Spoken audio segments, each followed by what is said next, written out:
Die Marker schutternd Schrei aus meiner Scheune an diesem Morgen, wären laut genug, tot zu wecken.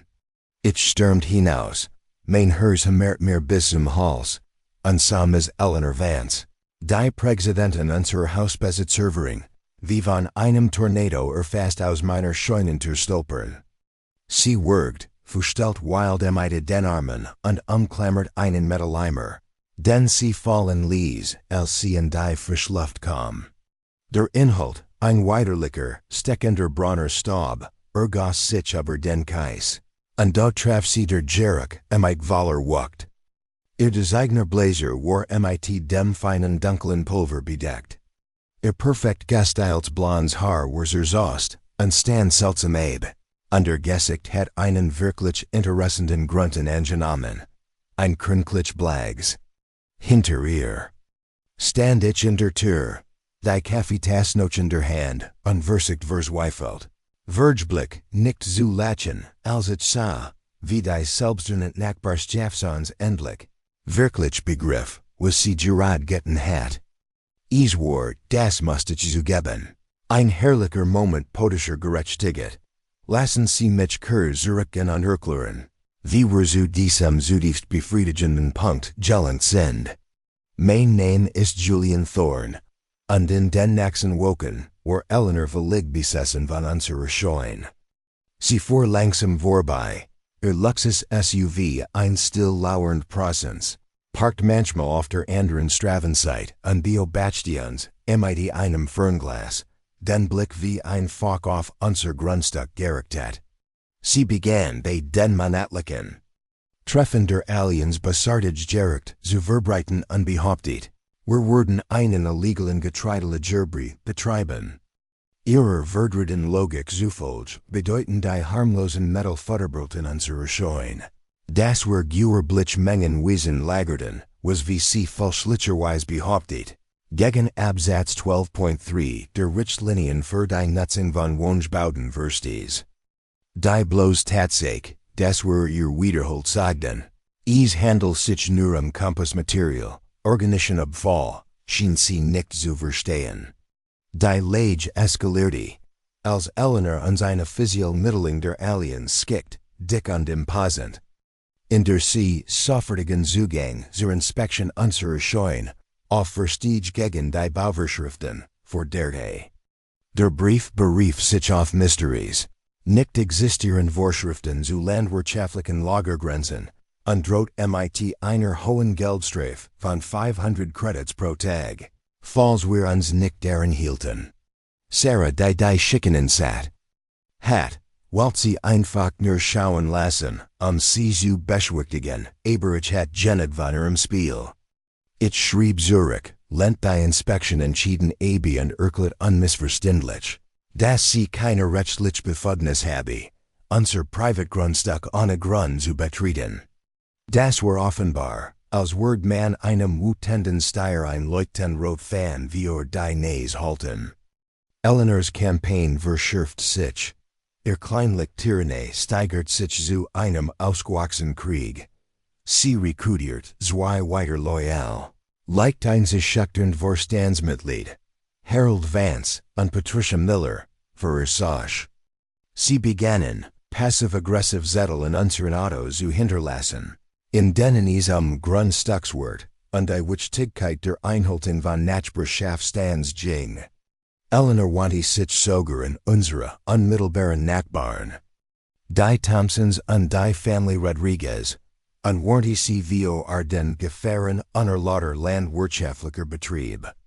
Glücklicherweise hielten beide Familien sie für völlig lächerlich und warnten uns, anstatt sich anzuschließen, IHREM zunehmend verrichten verhalten. Das bestärkt uns in unserem Entschluss, anzuwehren. Die Situation erreicht einen schrecklichen Siegpunkt. Innerhalb weniger Stunden wusste ganz Nachbarschaft, was passiert war. Die Family Rodriguez, die in ihren Garten arbeitet, hat Eleanors dramatischen, schlammverschmierte Gang aus der Scheune miterlebt. Die Teenager der Thompsons, stets in ihren Kommunikationspads fixiert, hatten ihren Ernuten under Wutend Auseinandersetzung mit uns gefilmt. Am Abend war die Social Media Seat von Willow. Kriegestates mit die Komischen Witzen über Eleanor's Weizen über Flünderte. Jemandem besteht sogar ein Meme von ihrem Gesicht, das per Photoshop auf einen Bauern mit einer Mistgabel kopiert.